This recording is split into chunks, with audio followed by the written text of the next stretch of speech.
Let's be real, if it wasn't for the nostalgia of Gen 1 Pokemon, no one will let these gym leaders slide. But today, I'm here to fix that. I'm revamping these classic teams to make them more competitively viable and straight up nightmares to battle. Now, I'll give them this, they're not as bad as Johto's gym leaders. If you want to see how I fix those, you can go check out that video. But without further ado, my name is Rusky, welcome back to the channel. Let's aim for 1.51 likes on this video, and let's get it started.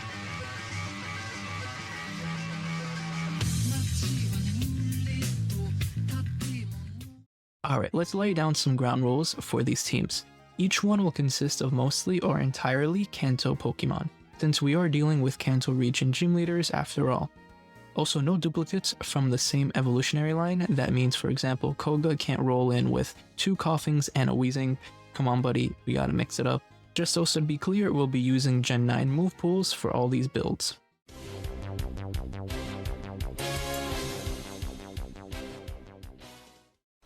Now, Brock's original team was just a Geodude and Onix, both weak to the same type and offers little variety or threat. It's more of a tutorial than a battle. But each member will have a purpose, whether it's setting up traps, breaking down walls, or turning down the opponent's all momentum against them. So let's break down Brock's new team, built to punish every switch-in and dominate early game. First up we have Ammonite, holding leftovers with its shell armor ability, which protects it from critical hits. With a modest nature, it will boost its special attack, letting its bubble beam hit harder than expected. But Ammonite isn't here just to attack, it's really to set up spikes to punish switch-ins, and can use Sandstorm to chip away at your health each turn, while also benefiting Brock's team by increasing their special defense by 50%. Next up is Brock with Gilmit, I believe that's how you pronounce that, but with a rocky helmet turning physical contact into punishment.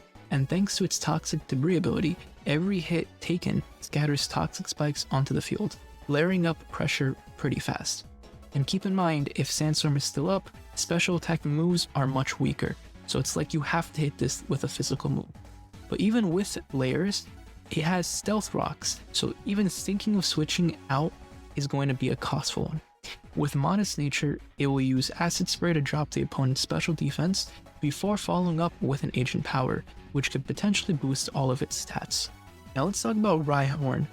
This one is out for damage. He's holding a Life Orb and rocking the Rock Hit ability, which makes him immune to recoil moves, although in this case he is built with no recoil moves.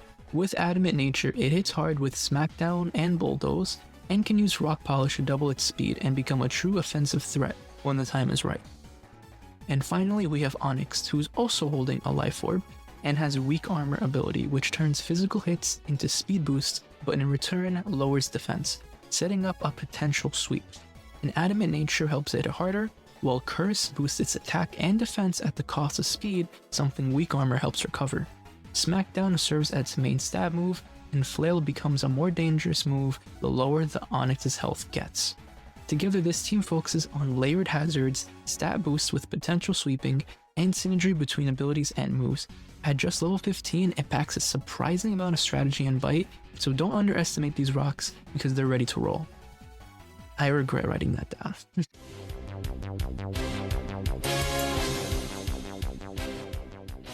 Misty's team of Staryu and Starmie hits decently hard but shared the same typing and had no real coverage, and they're from the same evolution line, so that gets rid of one of the rules.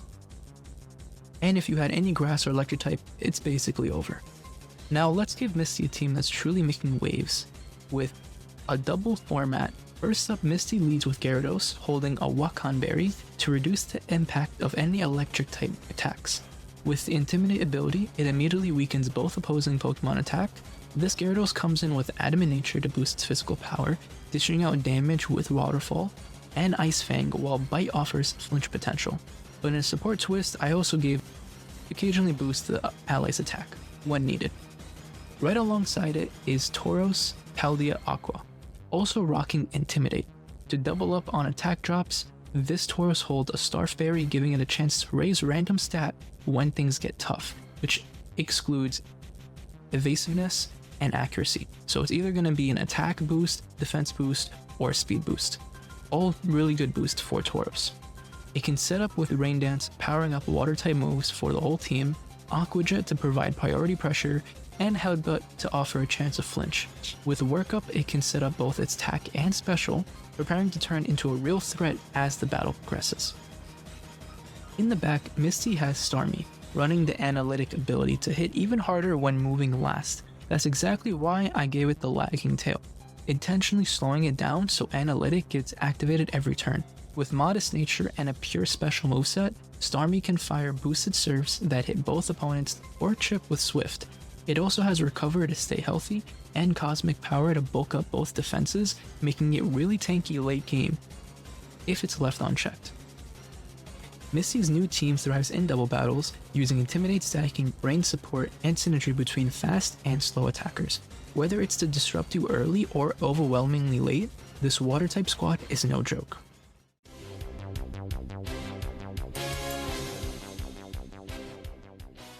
But up next, we have Lieutenant Serge, who is back with a fresh, electrified squad that's built to control the battlefield from just turn 1. Lieutenant Serge relied on a single Raichu with Quick Attack and Shockwave to do its sweeping. Not exactly intimidating.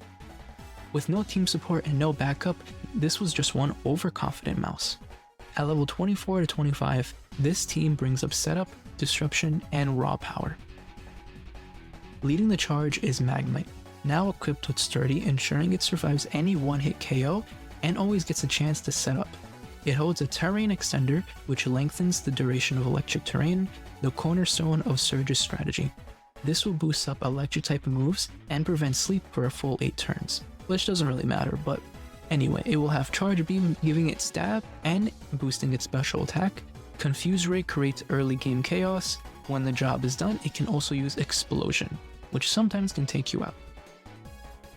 Next, we have Kilo Water Roll.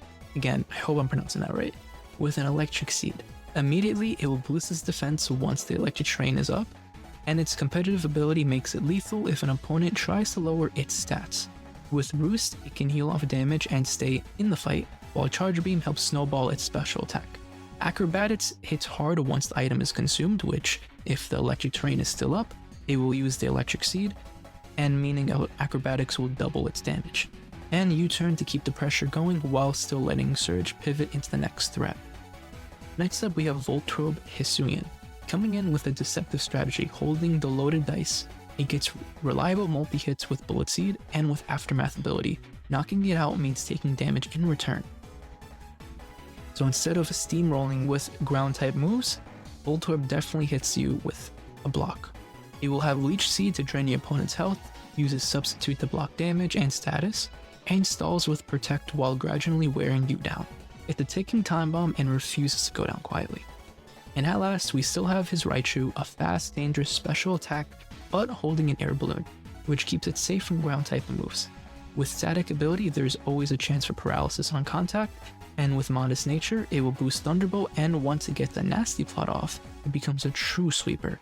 Wish will provide it with healing, and Surf offers a powerful coverage to handle ground and rock types that would otherwise resist its main attacks.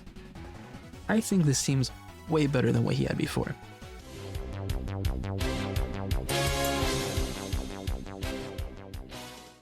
But up next, don't let her calm demeanor fool you, Erika brings in a Victory Bell, Tangela, and Vileplume, all grass types with no real synergy, and one fire type or flying move, and this team is garbage. Let's give Erika a garden of full threats instead of sitting ducks. Her new team is focused on recovery, pressure, and grass type synergy. At level 32 to 33, the squad blooms into something truly dangerous the longer the battle goes on. Leading the garden is Thwaki, holding a terrain extender to stretch grassy terrain across the battlefield for a full 8 turns. With Grassy Surge ability, this terrain not only heals everyone each turn, but powers up grass type moves, giving Erika's team the home field advantage. Careful Nature helps it tank special hits, while Thank Out gives Erika control over the first turn, Drain Punch offers recovery and damage, U-turn lets her pivot out safely, and Leech Seed to begin the gradual drain of the opponent's health. Essentially what he's really here for is to just get the grassy terrain, Fake Out first turn, and then Leech Seed, and then U-turn. Drain Punch offers coverage for maybe later on in the battle. Next up is Lilligant, equipped with a big root to enhance all its draining moves. With Own Tempo, it's immune to confusion, making a perfect setup sweeper. With a modest nature, it boosts her special attack, and after 1 or 2 quiver dances, it becomes a serious threat. Giga Drain lets it stay healthy while hitting hard, Substitute blocks any status and damage, and Sleep Powder threatens to shut down opposing answers before they can even act. Then there's Victory Bell, Erika's surprise physical attacker. Holding a weakness policy, it's designed to take a hit and then power up its attack and special by 2 stages. With Chlorophyll, it becomes fast under the sun. But we don't really have sun support because I didn't really find it too interesting, especially because if we did have a fire mon against us, it's just only gonna help. But we did have Jolly Nature, will maximize speed, and have Sword Stance set up for more of a sweep. Trailblaze raises its speed even more, and Poison Jab hits fairies and grass types for coverage, and Strength Sap gives it the rare ability to drain both health and the foe's attacks. So really, this Victory Bell is miles better than the one that she had before. Venusaur serves as Erika's powerhouse, special attacker, holding a life orb for maximum damage and boosted by Overgrow when low on HP. A modest nature ensures its special attack hits hard, Giga Drain and Synthesis gives it recovery, Sludge Bomb handles other grass types and fairies, and Earth Power to surprise fire and steel types that think that they're safe. Finally, Erika's ace is still going to be Vileplume, which acts as her defensive core, with Leftovers and Chlorophyll again. May not be used, but it outpaces many threats and recovers every turn. A bold nature lets it take physical hits better, and it will set up Leech Seed to start sapping health, spread Toxic to the opponents on a timer, and uses Energy Ball for solid stab damage. And with Strength Sap, it can cripple attackers and heal at the same time, making it incredibly annoying and difficult to take down. This is more just a grass type team, it's a living battlefield. With grassy terrain, active, and multiple healing tools, Erika will wear you down while setting up her powerful sweeps or a complete shutdown. Place her unprepared and you'll find yourself buried under the vines before you even know it.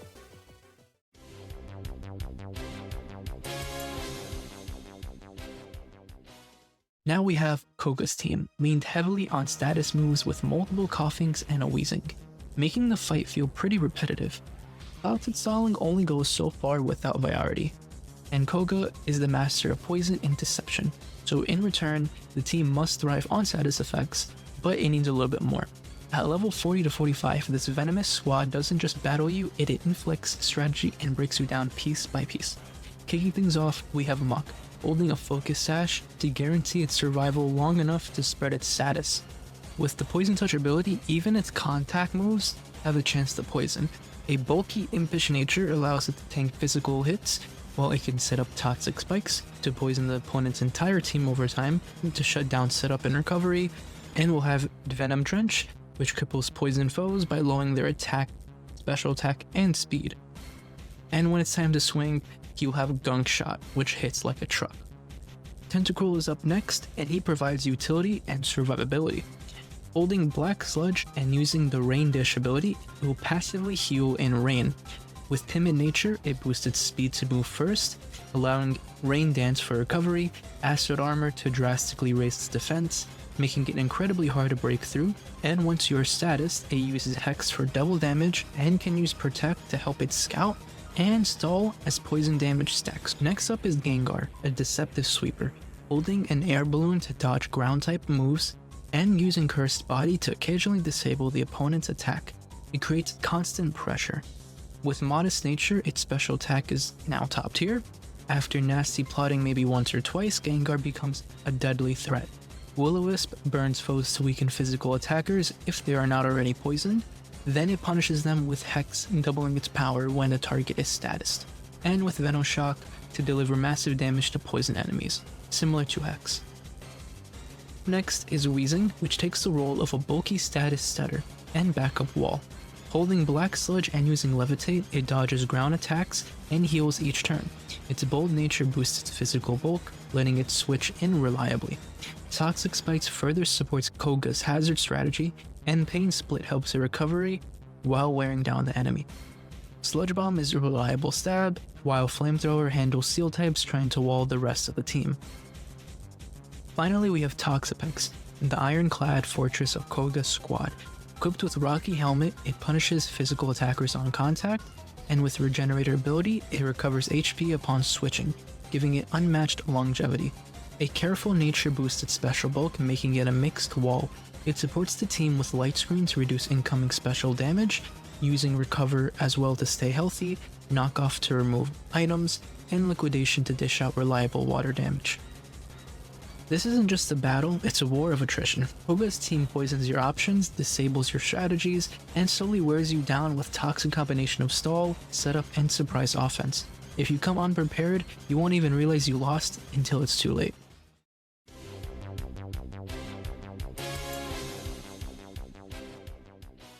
Next, we have Sabrina, the master of psychic types, returns with a team that's all about foresight, control, and explosive power. At levels 48 to 50, this squad blends classic mind games with calculated offense, forcing opponents to play her game. Mr. Mind takes the lead, acting as Sabrina's dedicated support. Holding Light Clay, it extends the duration of Light Screen and Reflect, giving the whole team a defensive buffer for 8 turns. Its filter ability further reduces super effective damage, making it deceptively bulky. Ape Nature boosts its physical defense, and after setting up screens, it can chip away with Dazzling Gleam and launches Delayed Pressure with Future, forcing opponents to plan several turns ahead. Up next, we have Metagross, which provides the muscle of her team, with an Assault Vest to boost its special defense and naturally high physical bulk. It's the team tanker and bruiser. The Clear Body ability keeps its stats from being lowered, and an Adamant Nature gives maximum hitting power. It uses Power Up Punch to boost its attack, which is the workaround for Assault Vest, then follows up with hard-hitting moves like Iron Head, Earthquake, and Psychic Fangs to cover both types and terrain, if need be. Next is Espeon, Sabrina's Wall Utility Mon. With Leftovers and Bold Nature, it builds up Stall and Support. Magic Bounce reflects back status moves and hazards, denying any setup attempts, and after a Calm Mind or two, Espeon becomes extremely hard to take down. Psychic dishes out consistent stab damage, while Wish and Protect gives it stall or swapping to heal her other mons. And finally, with Sabrina's Ace, we have Alakazam, holding a Life Orb for max damage, but is protected by its Magic Guard ability. It takes no recoil damage from the item. A modest nature ensures it will hit like a truck, and with Nasty Plot sharply raising its special attack, it will break through any wall. Psychic is its main weapon, while Dazzling Gleam covers dark types, and with Recover it can heal off chip damage and keep the pressure going. This is a Psychic team with balance, screen support, utility, tanking, and heavy hitting sweepers all working in perfect harmony. If you can't keep up with Sabrina's pace, she's always going to be 2 steps ahead of you.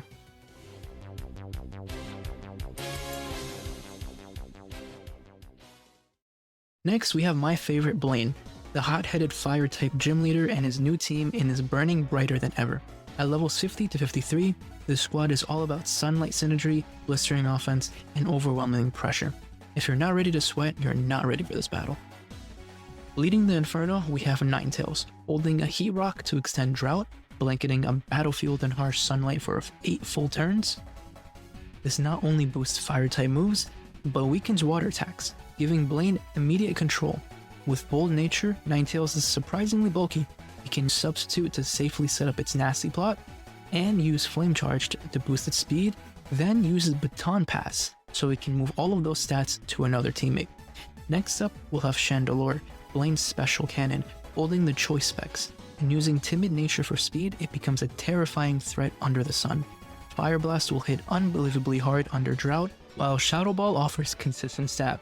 Dark Pulse helps with Ghost and Psychic types, and Energy Ball adds a key coverage for Water, Rock, and Ground types, all types that are very good against him. And don't forget, Flame Body gives a chance to burn any physical attacker that dares to make contact. Now imagine this choice specs Chandelure getting any of those baton passes like the speed or the special attack boosts from the Ninetales. You're quite literally over. Now Charizard returns to its roots, this time it's a special attacking Juggernaut. With Solar Power and Life Orb, its special attack reaches absurd levels in the sun. A modest nature ensures it hits with maximum force, while it's fully optimized for special damage. I gave it Heat Wave, which deals strong stab, and Blast Burn as a nuclear option, which I say nuclear because its next turn it will have to rest. Especially when Blaine wants to nuke a threat off the map, it's definitely going to be helpful. Solar Beam charges instantly in the sun, punishing rock and water types, while Air Slash just gives it reliable secondary stab, with a chance to flinch. Now here's my favorite, Flareon, a tricky setup mon with a brutal surprise. He's holding a Toxic Orb and will activate Guts, boosting its attack to monstrous levels. An Adamant nature ensures every hit counts, so Protect gives it time to activate this item, and once it's ready, it will unleash Flame Charge, which will boost its speed. But after boosting its speed, its last move is Last Resort. The way Last Resort works is after using all of its moves, which in this case is only 3, it's going to Protect and get Toxic Orb to get Guts, and then Flame Charge to get that 1 speed boost, and if you haven't one-shot Flareon at that turn, it will Last Resort and most likely knock you out. It's a pretty cool, I don't know why, I just really liked it, but anyway, his ace is instead of Arcanine, it will be Hisuian Arcanine.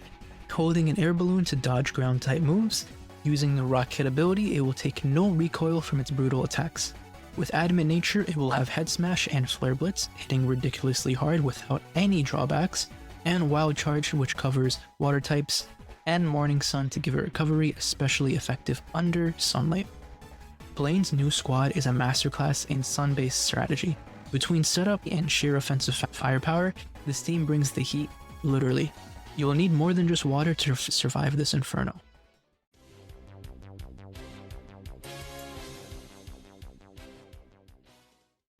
Now finally, we have Giovanni, the formidable team leader of Team Rocket. The master of ground types returns with a new team built to dominate the battlefield with brute force and tactical destruction. At level 55 to 56, this squad is a perfect blend of bulk, setup, and sheer offensive pressure. Now Giovanni will lead with Hippowdon, the cornerstone of control. With leftovers for recovery and Sandstream Sandstorm, it will immediately start chipping away at your opposing team. A bulky Adamant nature gives it power without sacrificing its defense, Slack Off gives it longevity, Earthquake will be main stab, and Ice Fang will handle pesky flyers and dragons, and he forces switches or puts threats to sleep, disrupting any early game momentum. Next up we have Rhydon, holding an Evolite to boost its already massive defenses. Its Rock Hit ability now will actually be used and hits like a truck. It will build to sweep with Swords Dance to boost attack and Rock Polish to double its speed. Earthquake will serve as a reliable stab, while also having Super Cell Slam, a powerful new electric type move that was introduced in Gen 9, which will obviously clear any flying type and water with ease.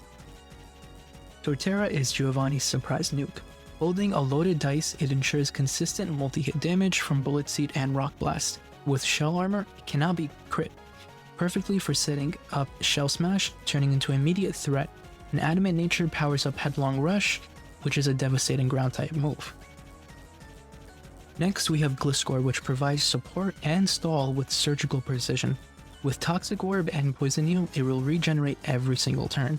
A Jolly nature makes it faster, it will use Protect to stall and activate Healing Force, lay down spikes to punish switches, and spread status with Toxic. And lastly, it will have Earthquake just for a reliable stab. This is my favorite personally for Gliscor, except I wouldn't run Jolly, I would run either Bold, which is my go-to for a showdown. The Queen brings this special firepower. Holding Choice Specs and using Sheer Force, with a modest nature, it will maximize special attack.